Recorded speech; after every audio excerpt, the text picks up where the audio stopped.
नमस्कार दोस्तों, स्वागत है आपका अनलर्निंग पाठशाला में। इस वीडियो में हम डिस्कस करेंगे एक बहुत ही इंपॉर्टेंट न्यूज़ जो कि अभी-अभी आई है। जी हाँ, डीआरडीओ ने डेवलप करा है P7 हेवी ड्रॉप सिस्टम। कैसे ये इंडिया को हेल्प करेगा, इंडियन एयरफोर्स को, इंडियन आर्मी को और कैसे इंडिया की पूरी ओवरऑल सिक्योरिटी के लिए ये बहुत हेल्पफुल होगा। आइए जानते हैं इस वीडियो में।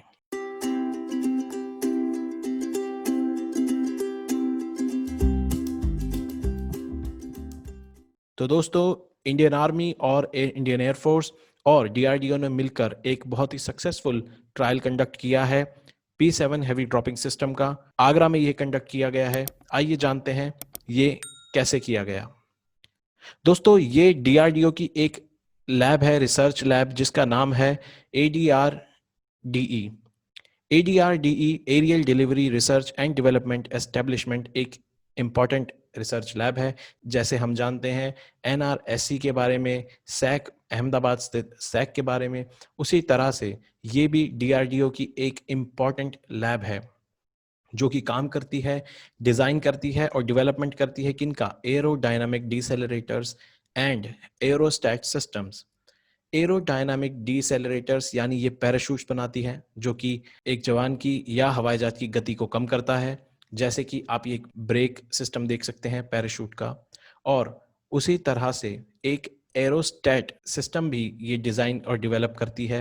ये क्या होता है दोस्तों, ये एक तरह का हीलियम से भरा हुआ एक गुब्बारा होता है जिसको हवा के अंदर एक रस्सी के माध्यम से लटकाया जाता है और ये कई दिनों तक हवा में बना रह सकता है।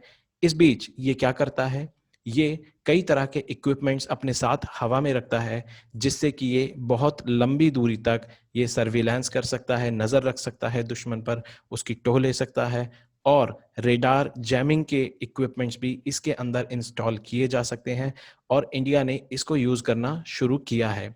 बाकी देश भी इसका यूज़ करते हैं।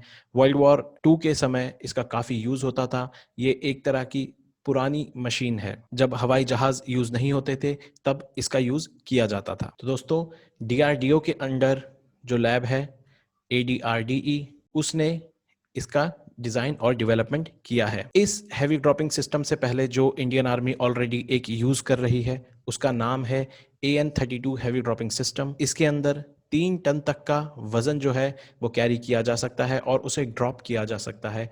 जैसे कि P7 में अभी जो है 7 टन का कर सकते हैं, पहले वाले में 3 टन तक का था।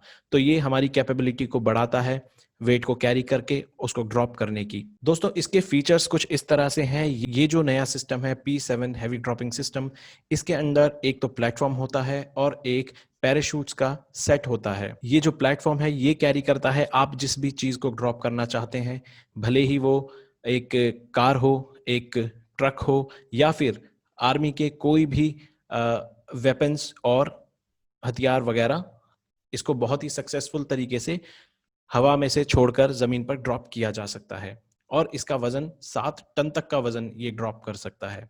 तो इसमें जो यूज़ होते हैं पैराशूट्स, आप देख सकते हैं ये 5 कैनोपीज़ का सेट यूज़ किया जाता है और इसको डेवलप किया है आपके ऑर्डिनेंस फैक्ट्री ने।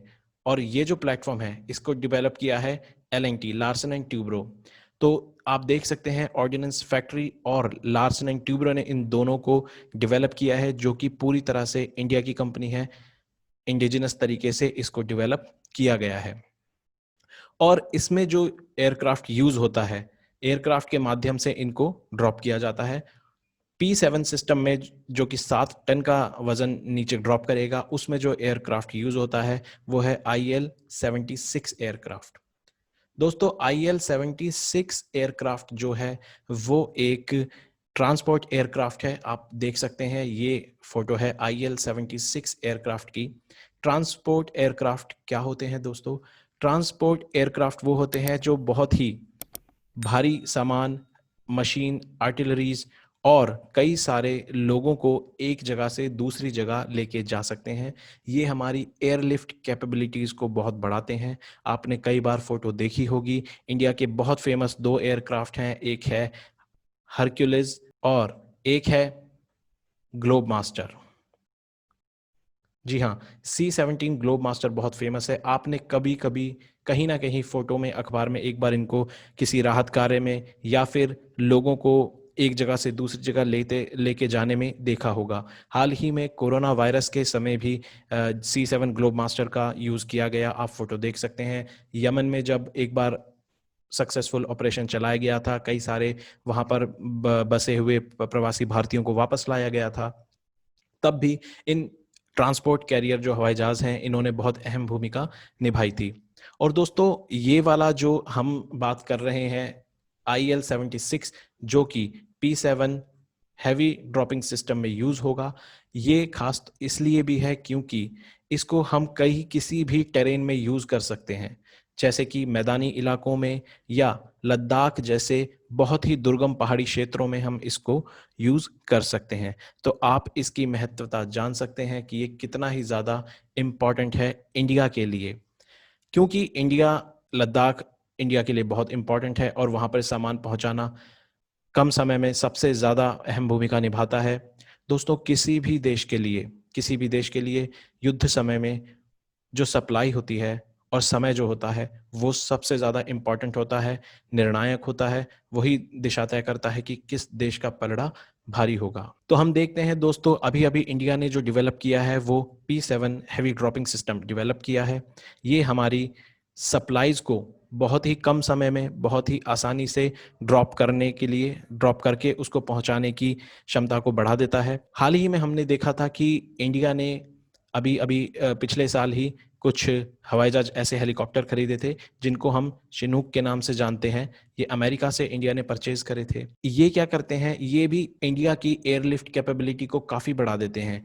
इंडिया इनके माध्यम से एक समय में जवानों को, फौजियों को एक जगह से दूसरी जगह ट्रांसपोर्ट कर सकता है, और ये भी मल्टी रोल एयरक्राफ्ट हैं और ये भी कई तरह के टेरेन्स में, हर तरह के टेरेन्स में ये भी काम कर सकते हैं। इसी बीच अभी कुछ दिनों पहले हमने देखा था, इंडिया के BRO ने जम्मू एंड कश्मीर में 6 स्ट्रेटेजिक ब्रिजेस का काम बहुत ही जल्दी अपनी डेडलाइन से पहले ही पूरा कर लिया है, और BRO ने इसी तरह पिछले 2 साल में कई सारे स्ट्रेटेजिक ब्रिजेस का काम जम्मू एंड कश्मीर में, लद्दाख में और अरुणाचल प्रदेश में भी काम किया है। अरुणाचल प्रदेश में BRO ने कई स्ट्रेटेजिक सड़कों का निर्माण भी पूरा करा है। तो दोस्तों, आप देख सकते हैं किस तरह इंडिया भी अपनी कैपेसिटीज़ को बढ़ाता जा रहा है। अपनी कॉम्बैट कैपेबिलिटीज़ को बढ़ाने के लिए उसने अभी सप्लाई की तरफ ध्यान दिया कि किस तरह से कम समय में हम ज़्यादा से ज़्यादा सप्लाई एक जगह से दूसरी जगह पहुंचा सकें।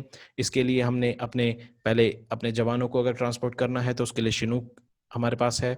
सप्लाई को ट्रांसपोर्ट करने के लिए हमने यहाँ पे ड्रॉपिंग सिस्टम का निर्माण किया, और स्ट्रेटेजिक सड़कों का भी हमने निर्माण किया और ब्रिजेस का भी, ताकि इंडिया बहुत कम समय में अपनी हैवी डिप्लॉयमेंट कर सके और हमेशा से टू फ्रंट वॉर के सिनारियो में हमेशा से उसके लिए तैयार रह सके। क्योंकि आप जानते हैं दोस्तों, एक तरफ चाइना और दूसरी तरफ पाकिस्तान, और ये दोनों ही देश इंडिया के लिए एक सिक्योरिटी थ्रेट बनके हमेशा रहते हैं। इस सिक्योरिटी थ्रेट से इंडिया को अगर जूझना है तो उसे हमेशा टू फ्रंट वॉर सिनारियो के लिए हमेशा तैयार रहना पड़ेगा, और उसके लिए उसको अपनी सप्लाई और अपनी कॉम्बैट कैपेबिलिटीज़ को हमेशा दुरुस्त रखना पड़ेगा। तो ये एक बहुत ही अच्छी डेवलपमेंट है दोस्तों, कि इंडिया अब बहुत ही कम समय में 7 टन तक का जो कि सामान है, उसको एक जगह से दूसरी जगह ले जा सकता है। अगर आपको हमारी ये वीडियो पसंद आई दोस्तों, तो चैनल को सब्सक्राइब करिए, वीडियो लाइक करिए। हम आपके लिए ऐसी और भी ज्ञानवर्धक वीडियोज़ लाते रहेंगे। अपना ख्याल रखिए दोस्तों। धन्यवाद।